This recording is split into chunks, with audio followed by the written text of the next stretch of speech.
Aaron Ettore Schmitz was born in the city of Trieste at the end of 1861. His mother and father were Jews of Italian and German origin, respectively. But Trieste was the main trading port of the Austrian Empire, so young Ettore was a citizen of that empire. And whatever the words Italian and German meant when he was born, they didn't mean you were a citizen of Italy or Germany. Ettore was 9 when a unified Germany was cobbled together from a hodgepodge of duchies, kingdoms, principalities, and Hanseatic city-states. When he traveled to school in Bavaria in 1874, he was visiting a Germany that was younger than he was. As for Italy, Ettore and Italy were practically born twins. The modern Italian state was created in the year of his birth, bringing together the Venetian territories of the Austrian Empire, the Papal States, the Kingdom of the Two Sicilies, and the Kingdom of Piedmont, Sardinia. So, like his father's Germanness, his mother's Italianness was more a matter of language or culture than of citizenship. Only in his late 50s, at the end of the First World War, did Trieste become what it is today, an Italian city. So here was a man, Jewish by upbringing, an atheist who became a Catholic as a courtesy to his wife, someone who had claims to being German and to being Italian, and who never felt other than Triestine, whatever that meant exactly. Born a subject of the Austrian emperor, he died a subject of the King of Italy. And his life poses sharply the question, how you decide what country, if any, is yours. When Schmitz came of age, the Ottoman, Austro-Hungarian, and Russian empires held sway over a vast array of diverse European peoples. But starting in the 19th century and continuing to the 20th, many people who'd never controlled a state were engulfed by political movements that sought an alignment between politics and peoplehood. They wanted nation-states to express their sense that they already had something important in common. So we need a name for these groups that doesn't imply that they already have a shared political citizenship, and I'm going to continue to call them peoples. A people is a group of human beings united by a common ancestry, real or imagined, whether or not they share a state. In 1830, the great German philosopher Hegel wrote, "In the existence of a people, the substantial purpose is to be a state and to maintain itself as such. A people without state formation has no real history." Hegel thought then that as time went on, all the peoples that mattered would gradually become the masters of their own states. Over the next century, that thought took hold around the world. Today, in what we like to think of as a post-imperial age, no political tenet commands more audible assent than that of national sovereignty.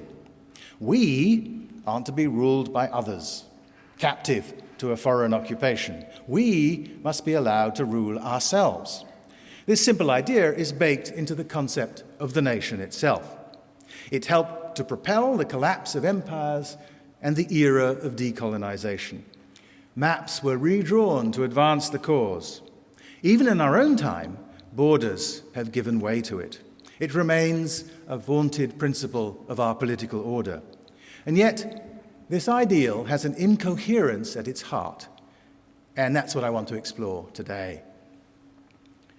To begin to understand this, ask yourself why, if everyone agrees that we are entitled to rule ourselves, it's often so hard to agree about who we are. The nationalist says, we are a people, we share an ancestry. But so does a family, to take the idea at its narrowest, and the whole species, at its widest, shares its ancestry too.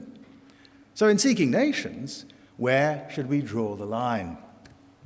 The people of Ashanti in Ghana, where I grew up, are supposed to share ancestry. But so is the wider world of Akan peoples, to which we also belong. There's not just Ashanti, but Akwapim, Achim, Baule, Fanti, Kwehu, and a bunch more, none of which you've heard of either. So if you were going for a nation-state, Perhaps a can would make more sense than a shanty. Bigger may be better in modern nations, and there are twice as many a can as a shanty, their homes spread through southern Ghana and Ivory Coast. But following that thought, why not go for something even bigger, as Pan-Africanists argued, seeking to create a mega-state of all the people of African descent? Which should it be? There are no natural boundaries. So that's a first quandary, one of scale.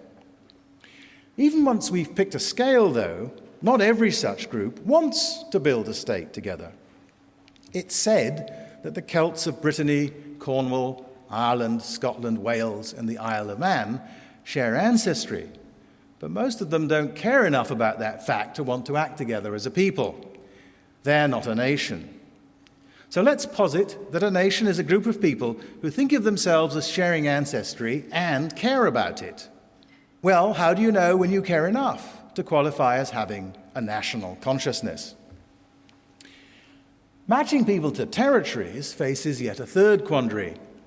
I mentioned the Akans, but living side by side with Akan people are people of other ancestries, Guans, for example, whose forebears migrated to Ghana a millennium ago. The logic of shared ancestry offers only three possible answers for such interspersed minorities: annihilate them, expel them, or assimilate them, inventing a story of common ancestry to cover up the problem.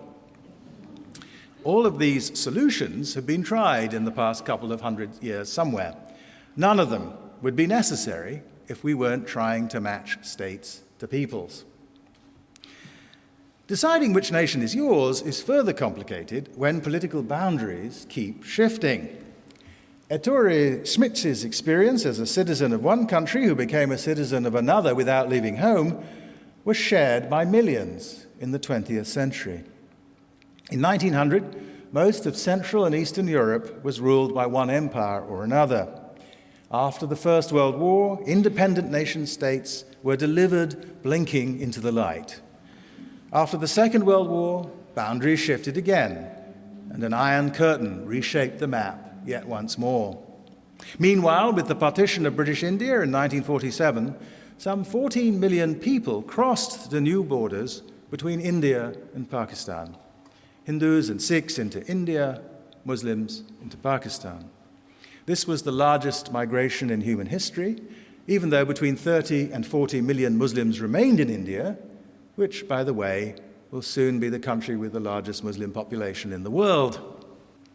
And with the end of Europe's empires, dozens more independent states in Africa and Asia appeared on the world stage. In Africa in 1945, only Egypt, Ethiopia, and South Africa were independent. Today, there are 54 independent states in the African Union. So you peer at this gleaming canvas of countries, and you can see that the paint is still wet. But if the global success of nationalist movements is a 20th century phenomenon, the ideology that fueled them is only a century or so older. I think many would find that thought surprising. Human beings have long told stories about clashing tribes. The Old Testament is filled with the names of what I've been calling peoples: Assyrians, Canaanites, Chaldeans, Cushites, Philistines, and the rest. These people do things together. Their actions are the theme of 1,000 epic tales. The Assyrians attack Israel. The Ashanti conquer the Dinshira. The Romans conquer the Greeks.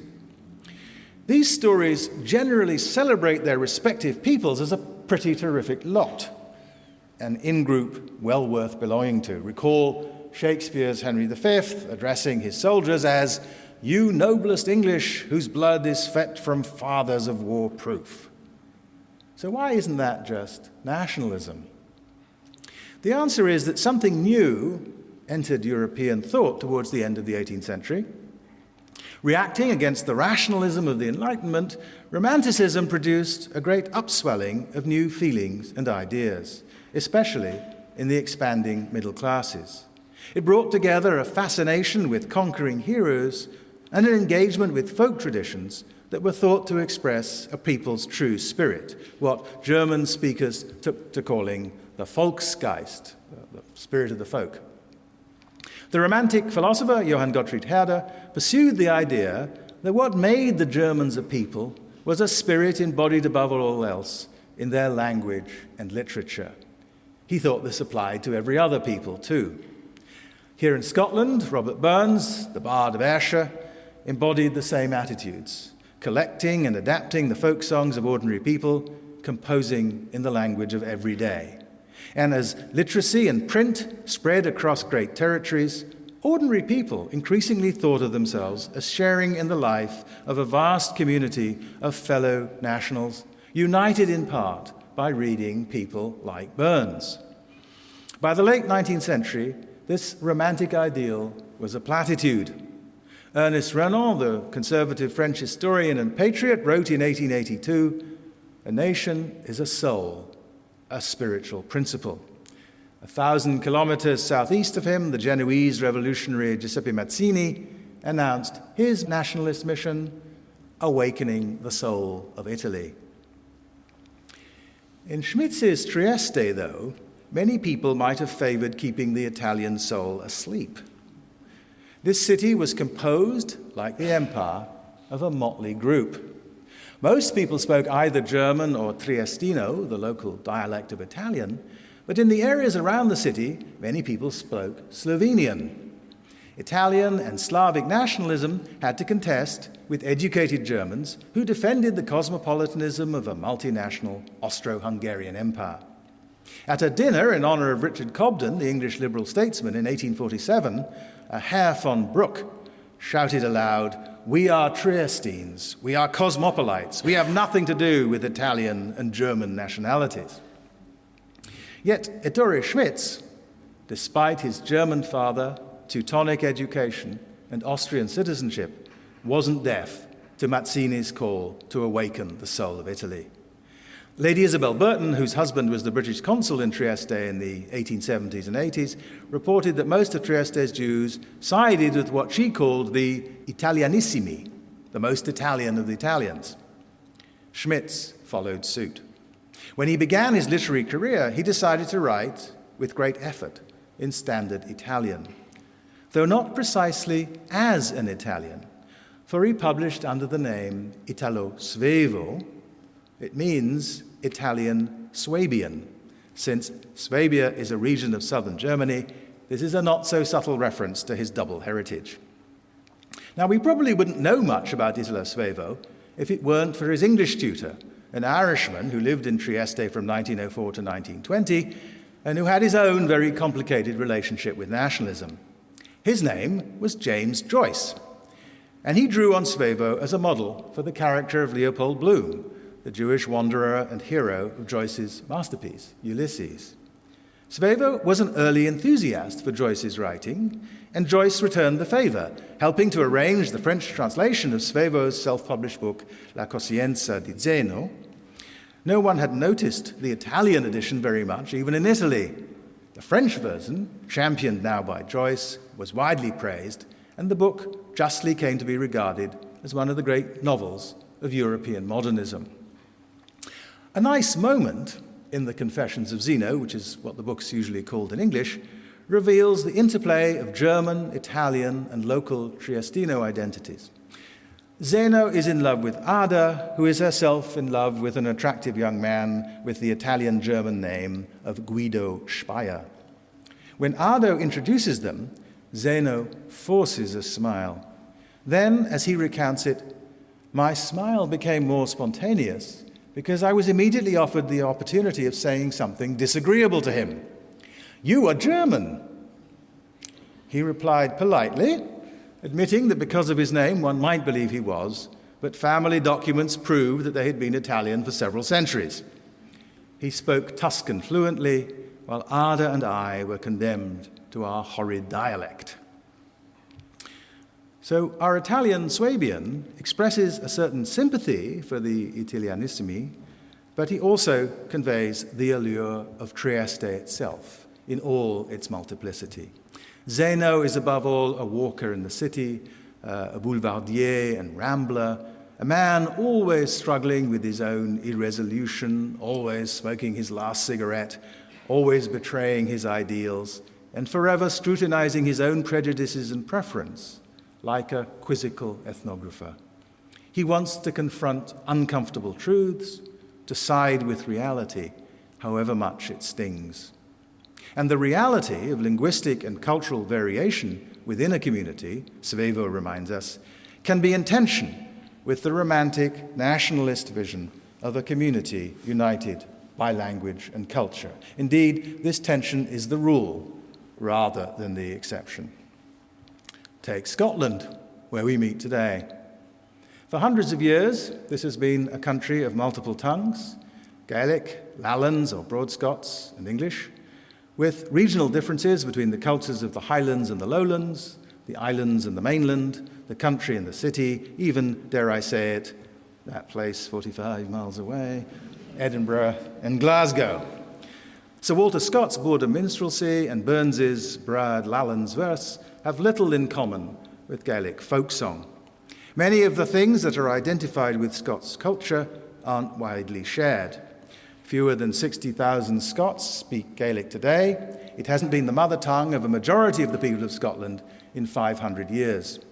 We think of Scotland as the land of the Kirk, but Catholics outnumber adherents of the Kirk here in Glasgow, the country's largest city. And like most of Europe, Scotland has a long-established Jewish presence and a growing Muslim one. Internal complexities of this sort are common throughout the world. As late as 1893, the historian Eugen Weber taught us, roughly a quarter of the 30 million citizens of metropolitan France hadn't mastered the French language. Roughly a quarter.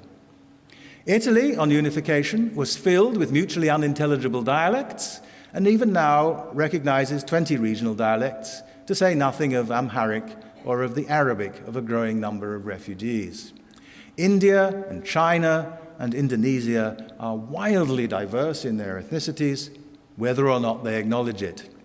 And as you know, the countries of the Americas, including the United States, all do acknowledge, to some degree, their origins in a multiplicity of peoples. Given these realities, how have we dealt with the fact that self-determination, which could disrupt any imaginable political order, remains a sacrosanct ideal? Well, with caution and inconsistency. Consider Europe's newest country.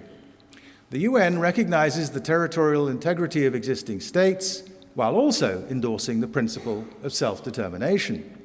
Weighing the two in 2008, the International Court of Justice declared that Kosovo's unilateral declaration of independence was consistent with international law. Britain's UN representative agreed. Here, he said, self-determination outweighed territorial integrity. In that spirit, more than 100 countries recognized Kosovo as a sovereign nation. The Serbs, naturally, objected, maintaining that Kosovo was the cradle of their national identity. And nobody spoke louder in defense of their territorial integrity than Vladimir Putin. Several years later came the matter of Crimea and a certain referendum. Like cricket teams switching sides at the end of an innings, the advocates of self-determination became defenders of territorial integrity, while the great defender of territorial integrity became an advocate for self-determination. Notice, however, that nobody directly quarreled with the premise that a people is entitled to withdraw from a polity and form its own state. Instead, Western diplomats questioned the legality and the empirical validity of the Crimean referendum. But they could also invoke self-rule against self-rule. The Ukrainian people, you might argue, including those who lived in the Crimea, should all have been consulted. Indeed, was there really a Crimean people to consult? It's a time-honored strategy, since what a people wants always depends on where you draw the lines. One of Abraham Lincoln's arguments against Southern secession is one with China's argument against Tibetan independence and Spain's against Catalan independence, namely that the people, that is, the majority of the citizens of the whole country, do not favor it. My point is not that all of these cases are the same. It's rather that the ideal of national sovereignty remains a profound source of legitimacy, however obscure and unstable our definition of a people. We face here the incoherence I promised to identify at the start. Yes, we have the right to self-determination, but that thought can only guide us once we've decided who we are. Earlier, I described nation-states emerging from an age of empire. In recent decades, many theorists of globalization predicted that the process would reverse itself. The nation-state, we were told, would be demoted to middle management, a mere node in a vast transnational flux of capital and labor, of banking treaties and trade pacts, of the supranational security arrangements required for transnational adversaries, from drug cartels to terrorists. The national age was to be edged aside by the network age. What's everywhere in evidence today, instead, are the forces of resistance to this sort of globalization. Boris Johnson tapped into them when he said that Brexit was, quote, about the right of the people of this country to settle their own destiny. But was it the British people he was talking about? Well, then they denied that right to the Scottish people. Who are we? There was certainly a chauvinist strain in Brexit nationalism, and you'll find more overt hard nationalisms elsewhere. In India, the ruling party built a following by claiming that only Hindutva, a putative unity of language, religion, and culture, can bring the nation together. In Austria, the Freedom Party announces that the Austrian homeland, the Heimat, is held together by a German heritage. In Hungary, Poland, and elsewhere, ruling parties have made similar avowals. They defend Christian values against Middle Eastern migrants, denounce the Eurocrats, and extol the purity of national heritage. In their political imagination, the network is definitely down. And in asserting these nationalisms, they deny religious and ethnic minorities like the Roma an equal place within the nation. These vectors of reaction have their precursors. You won't be surprised to hear that Ettore Schmitz, given his penetrating realism, was little moved by such preachments of purity. Late in his life, the Italian state started to pressure new nationals like him to adopt Italian surnames. Schmitz volunteered to change his name to his pen name, Italo Svevo. They said no. The new Italian name had to be a dictionary translation of the old name. Schmitz walked away. I've got 2 names already. Why do I need a third? He grumbled. His enthusiasm for Italianness had its limits. But once we reject the notion that some natural unity gives countries their shape, we're left with a puzzle. How do we hold countries together? Well, my father, an anti-colonial firebrand, a leader in Ghana's independence struggle, once published a newspaper article headed, "Is Ghana worth dying for?" His answer, of course, was yes. And it wasn't an abstract issue for him. As an occasional political prisoner, he once narrowly averted an appointment with a firing squad. Yet what exactly would my patriotic father have been dying for? Ghanaians speak 80 or so languages. Our religious diversity is all over the map. Accra, our capital, has one of the largest Nichiren Shoshu Buddhist temples outside of Japan, along with a spanking new, huge Mormon temple. And Ghanaians live all over the map too. Hundreds of thousands in Nigeria, close to 100,000 in the United States and the United Kingdom, and thousands in the Netherlands, South Africa, and a host of other countries. Because of this diversity and diffusion, Ghanaians are well aware that they are not a Hadarian people with one history and culture and a single unifying Volksgeist. But that doesn't stop anyone from thinking of themselves as Ghanaian at elections, or when they travel abroad with their Ghanaian passports, or when they are following the Olympics or the World Cup. You do not have to come from Ashanti as I do to be proud of Kofi Annan, or Fante to take pride in the novels of Ama Ata Aidoo. And kente, the fabulous silk fabric woven in Bonwiri near Kumasi, is now worn proudly by Ghanaians around the world. And so Ghanaians are slowly becoming a people drawn together over a few decades, as the Scots have been over centuries, by living together under a single government. It's the process that matters. For my father, then, national consciousness wasn't a mineral to be excavated like bauxite, it was a fabric to be woven like kente. He would have agreed with Svevo's observation that inventing is a creation, not a lie. National identity doesn't require that we're already the same. Still, for the purposes of government, citizens need to have languages in common. In developing national education, a state has to decide which dialects of which languages should be taught. It would be nice if the history taught explained why this people was gathered in this state, and a government concerned to get citizens acting and feeling together would like a story that connects them. With a diverse population, filigreed with potentially divisive local histories and traditions, it might be necessary to glide over conflictual claims on the truth.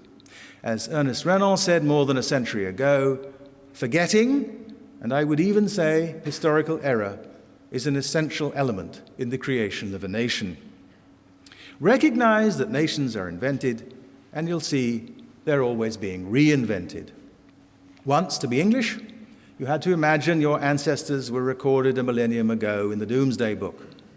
Now a Rohit or a Pavel or a Muhammad or a Kwame can be English.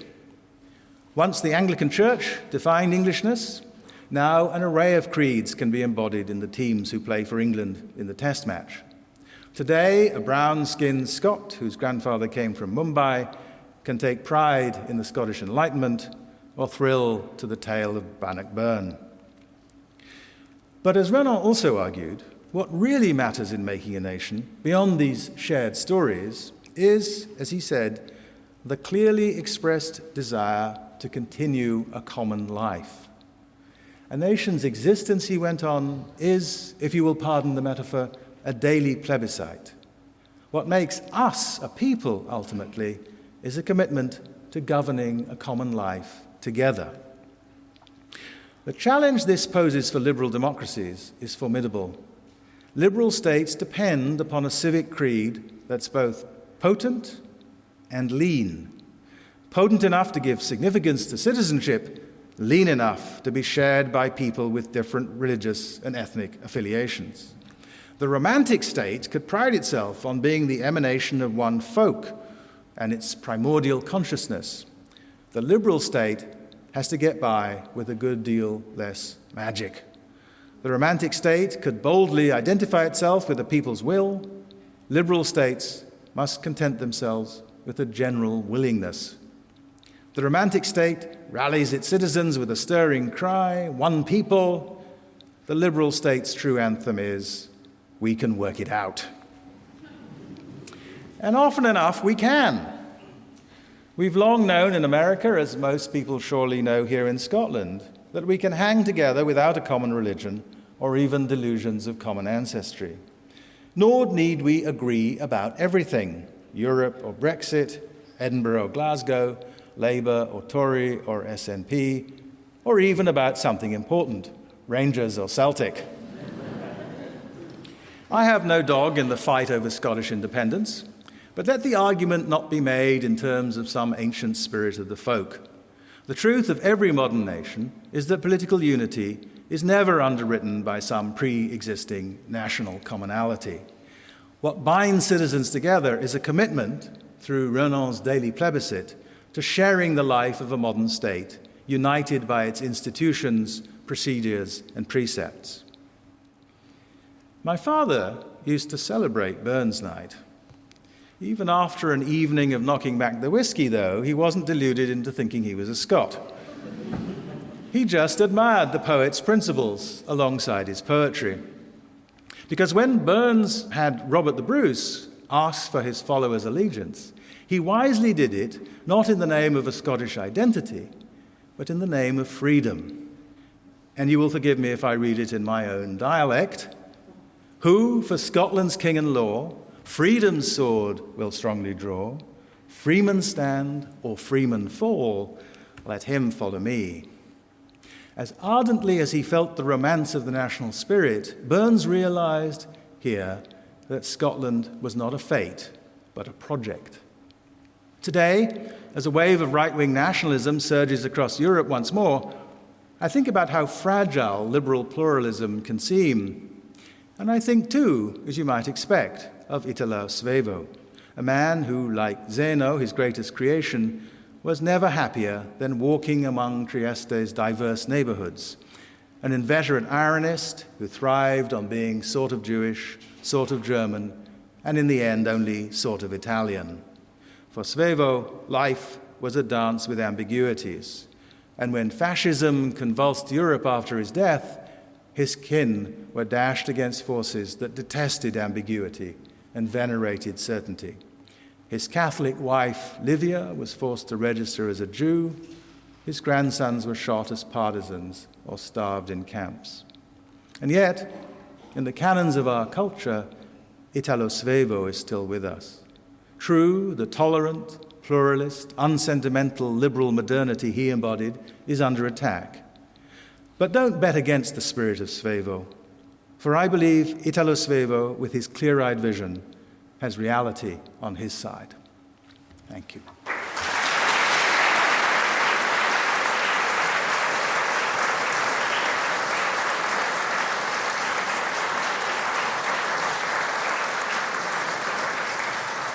Professor Appiah, thank you very much indeed. I'm going to open this up to our audience here in Glasgow University's Sir Charles Wilson Theatre.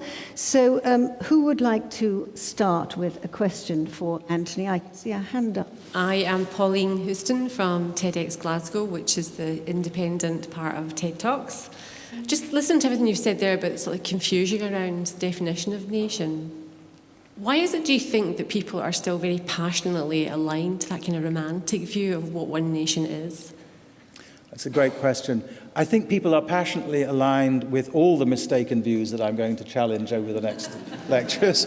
And I think that part of the answer has to do with a very important feature of our social psychology, a feature of our evolved psychology that developed over probably hundreds of thousands of years, which is that we need us's to them's. And complicated stories make fixing the us really hard, and so we prefer simpler stories. And the story that was invented in the 18th century of the nation with the single spirit is a nice, simple story. It's not true of anywhere, and I think if you wanted to make it true, you'd have to engage in the kind of barbarism that we saw in the middle of the 20th century. But people form nations because they need them, don't they? I mean, that's why, during the Brexit debate, the whole business of take your country back had such appeal. I would like people to be clear when they say that about what they think they need it for. And I think that, as I said, given the complex enmeshment of everybody nowadays in these transnational structures, some of the things people want it for, you can't have anymore. Well, like you can't shut the Mexicans out of the United States, but it's a border thing, isn't it? Well, the whole business of borders is what fueled the Brexit debate, and it's to an extent what's fueling the American presidential election. Right, and as I said, there's a nasty side to that which has to do with other things, which I'll also be talking about later, like racism in the case of the Mexican border. Sure, rightly or wrongly, but all I'm saying is that peoples tend, maybe when they're feeling threatened, to want to put up walls and borders and patrol themselves. Yes, and I would. That's what Svevo is useful for, to remember that you can live in a world without that and have a good time. Yep. My name's Adam Ramsey, and I run the UK section of a website called Open Democracy. My question is, for those of us who believe in that, what you call the spirit of Svevo, in multiculturalism, in open borders, in tolerance, are we better engaging in that process of national myth-making, in kind of following Nicola Sturgeon's lead in saying here in Scotland, we are Scottish and that means we are everyone who chooses to live here? Or are we better attempting to reject the idea of nation entirely? I think it would be close to hopeless to reject the idea of nation entirely, given the way the world is, but to defend a kind of nationalism that is open in that way. It's worth remembering that I mentioned a German philosopher, which sort of thing philosophers do, but Herder was both a German patriot nationalist and a cosmopolitan. He believed both in creating Germany before Germany existed and in the right of the Slavic peoples to develop their own nationalities. And more than that, he believed that German culture the thing that he was about defending was essentially required to be open. He once claimed Shakespeare as one of the great German writers. Certainly Shakespeare had a huge influence on German literature. He had a fantastic influence on German literature. And he was proud of people like Goethe, one of whose most powerful poetic cycles is called the West-East Divan, and it's inspired by a Persian poet, by Hafiz. So I think that you can combine a sense of this shared commitment, forward-going commitment, as Scots or as Ghanaians, with a sort of relaxed sense of what that means, which includes space for people who aren't Scottish already or Ghanaian already, and includes the notion that Ghana and Scotland are both going to be internally quite diverse, as they have been, in both cases, all along. Isn't that what the SNP attempts to do, essentially, though? If it wants independence for Scotland, but it wants to be part of the wider cross-cultural body that's the EU? I would argue that is what they at least try and do. I think there are some problems with that, but I suppose for me, there is an attraction to one government attempting to do nationalism in an open way and using that as a strategy versus another government. If I have a quick follow-up question, if I may, does that lead to a position on any future independence referendum if you look at the different nationalisms that we're currently experiencing here in Scotland right now? I said I don't have a dog in the fight over Scottish independence. I knew he was going to die. And I do mean that because I think it's up to the people who are in this daily plebiscite to decide what they want to do. But I would want to say one thing about this, which is that I believe that when the nation state was first conceived in the 18th century, people developed theories of sovereignty which are totally irrelevant to the current circumstances of the world. Whether or not you are an independent sovereign state in this modern way, you're going to have to live with the World Trade Organization, you're going to have to live with the UN, you're going to have to live with FAO and UNESCO and all the transnational structures. You're going to have to live with the fact that accounting standards are made by accountants, not all of whom live in Scotland. You need to be clear about what the stakes are for you. Question here. My name is Pat Kane. I'm a writer and musician. This is a statement by Theresa May, the Prime Minister of the country. I'd like your response to it, please. If you believe you are a citizen of the world, you are a citizen of nowhere. What is your response to that statement? No, perhaps would be the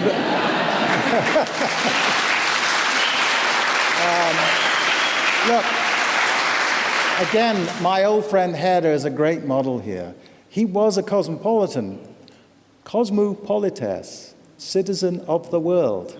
But he was also a German patriot. I've defended what's sometimes called cosmopolitan patriotism, and I think that I'm profoundly loyal to more than one state, actually, but certainly to one. I'm a citizen of the United States. I'm glad to be a citizen of the United States. I get one vote in that election that's coming up, and you can guess which way it's going to go.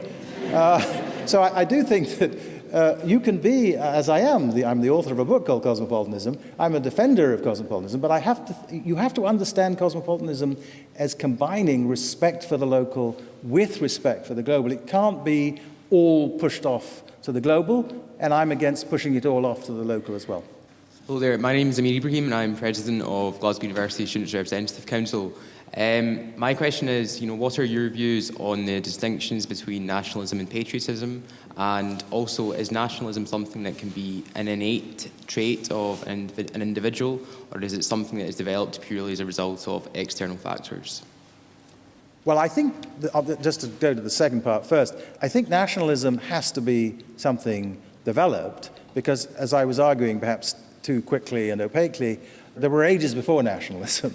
This particular combination, I think, is a relatively modern thing with the sort of romantic sense of the shared spirit. So I think it has to be something that's socially produced and therefore can be shaped. Can you do that? Can you manufacture nationalism? Because it's such an emotional thing. When you think of the kind of iconic symbols of nationalism, the Statue of Liberty, the Gettysburg Address, Churchill's speeches, it's emotional. It's not intellectual at all. Well, I would resist the inclination to suppose that everything is either emotional or rational. We use reason to organize our feelings, and the fact is that nationalism of this sort was the result of a lot of work. It was actually created through the work of people like Herder, through poets, yes, like Burns and Walter Scott, Minstrelsy of the Scottish Border, but also by political processes and by educational processes. I mean, one of the great sources of 19th century nationalism was simply creating national school systems in which everybody was taught the same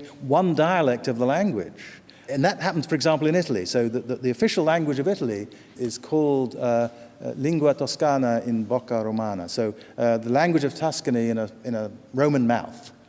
And in fact, you notice that Svevo referred to the Tuscan dialect. Yes. As you do that, you create the possibility of a national conversation. So it takes work to create the institutions and the habits of thought that produce a national spirit. I don't think it's something...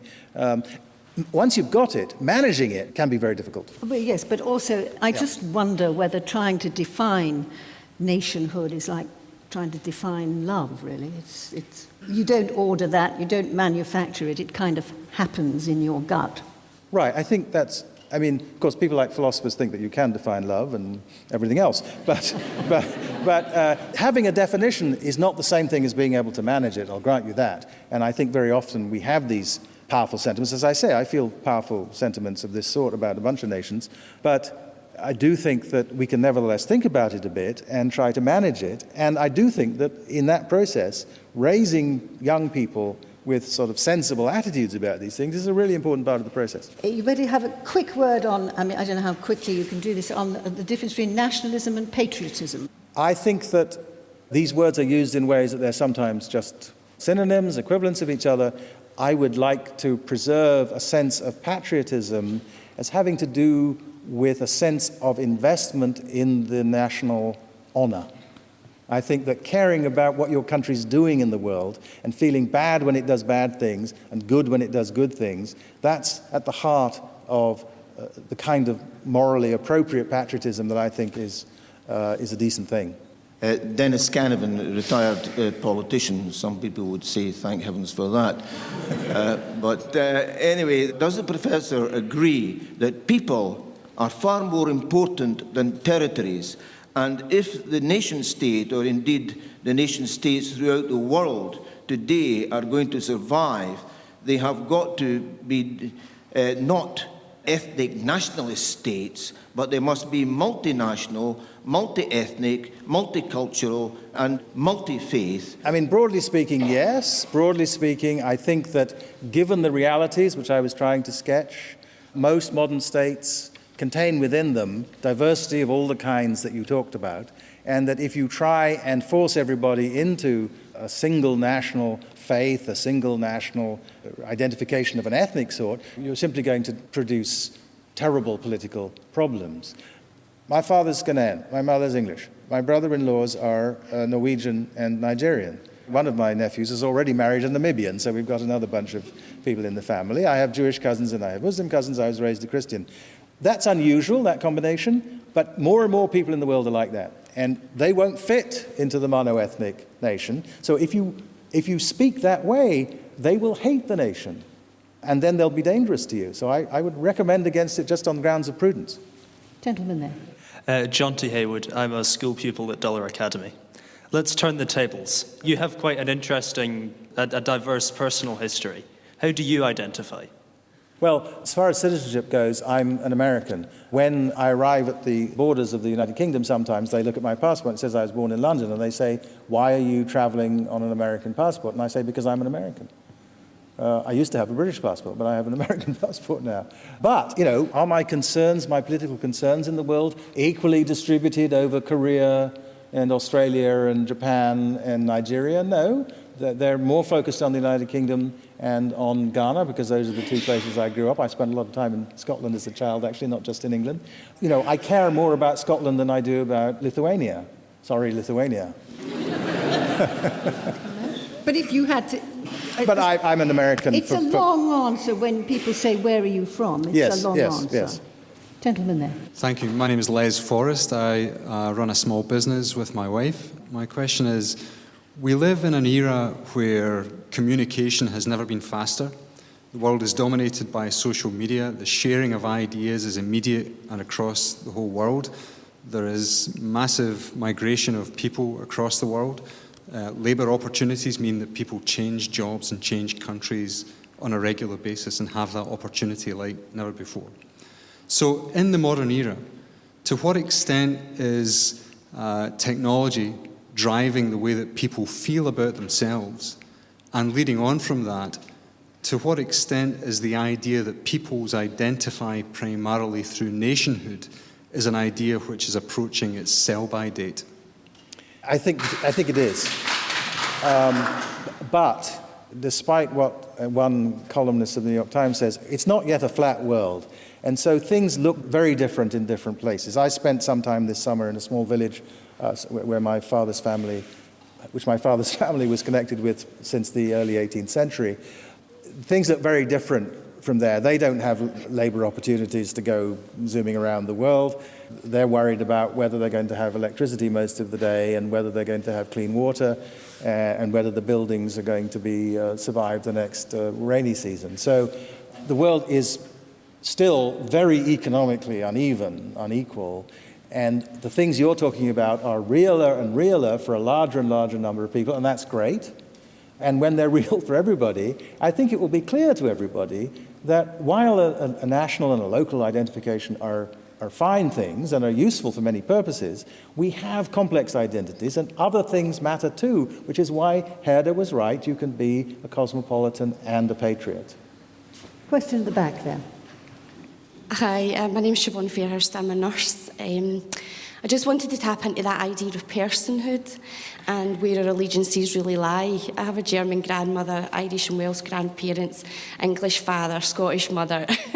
So I know there's realities of economics, government, how we define ourselves so we can enter into trade deals, etc. But what about personhood? What about family? Where does that leave us in terms of our allegiance? Because I know certainly if somebody started to threaten any one of my heritages, my reality is my family, and I belong to any type of nation that preaches tolerance and peace, and I want to know where that personal personhood lies for you. Well, I mean, in a way, the point is that national identity is just a small part of who we are for many purposes. It's not that it isn't hugely important on some occasions. Sometimes it's really important. Wars happen, and then you have to pick sides. But much of the time, you don't get up in the morning and shave as an American. You don't get up in the morning and pick your breakfast cereal on the basis of your nationality.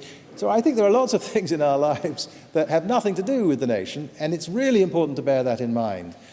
Also, I think, like you, that you can have kinds of affiliation with more than one nation, as I do, but I think increasingly lots of people do. In your personal life, for example, you can think of yourself as connected with more than one place.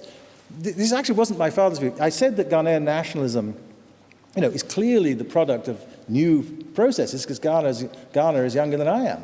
But my father, I remember when we were growing up, I asked him once why I couldn't have a Ghanaian and a British passport, and he was president of the Bar Association and he was on various constitutional commissions. And I said, couldn't we, you have some influence here, why don't you get them to change the law? And he said, citizenship is unitary.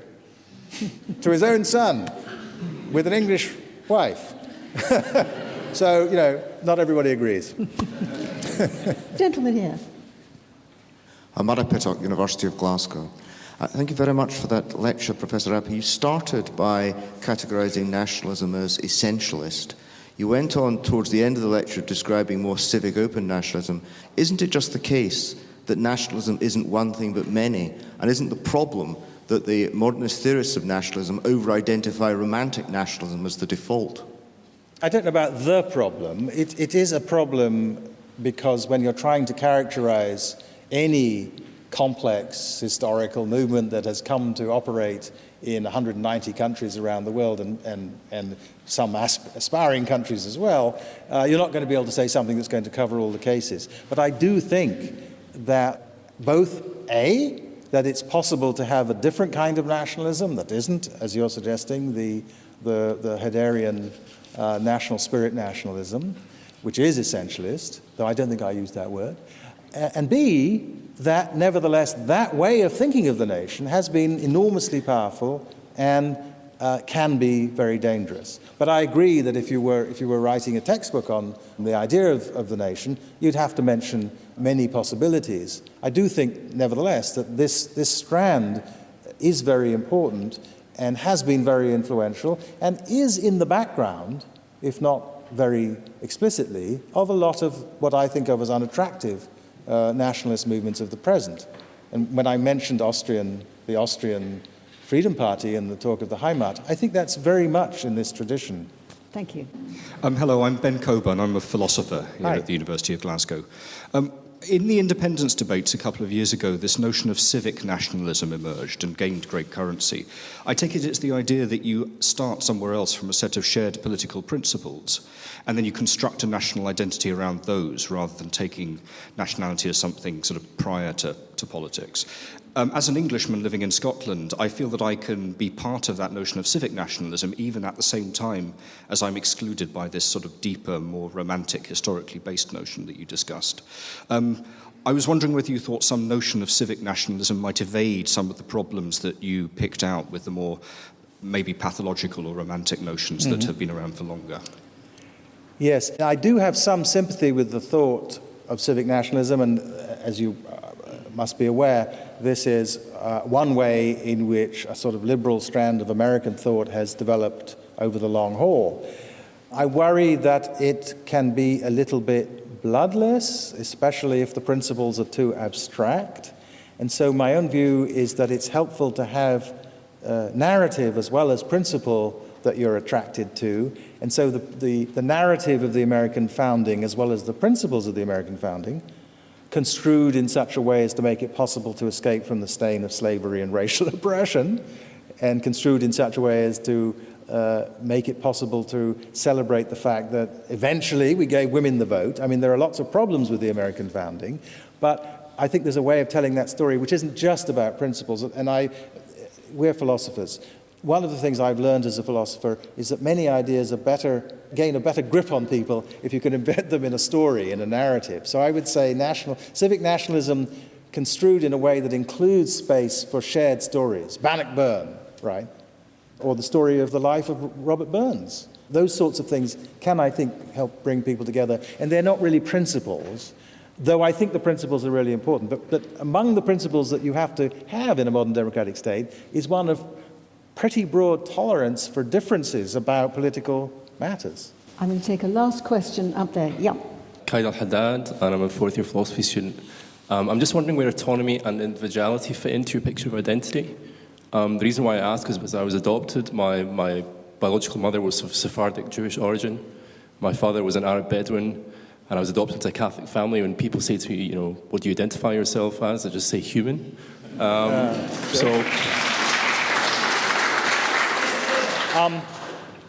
You've got to figure how to relate all the sorts of identities I'm going to be talking about in these lectures.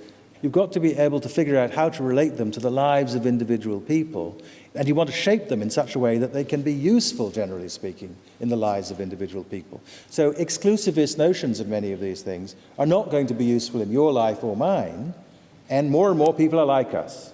So I think we need to have more relaxed, more open notions of identity. We're doing this in many domains. Over the last couple of years, we've made huge shifts, I think, in this area in relation to gender because of the successful rise of a new kind of transgender activism. And what they're saying is, let's reshape gender identities that in a way that allows for more of us to feel at home in them. And that's what I'm arguing for the nation. I'm not against the nation. As I said, I'm actually an American patriot. But I think it needs to be shaped in such a way that it can be useful in a productive way in the lives of more people. And the sort of chauvinist nationalism, I don't think it's good for the people who do fit, actually, because it deprives them of that open connection which someone like Herder celebrated in his more cosmopolitan moments. And with that, we must end. Thank you very much to our hosts here at Glasgow University. Do check out the Reith website, where you can find transcripts, audio, and much more information about the series. That's all via the BBC website. Next week, we're in Ghana, the land of Anthony's childhood, to hear the story of how in the early 1700s, a little black African boy was whisked away by sea to be brought up among the white nobility in a European palace. The subject is colour. Until then, our thanks to our Reith Lecturer 2016, Anthony Appiah, and from Glasgow, goodbye.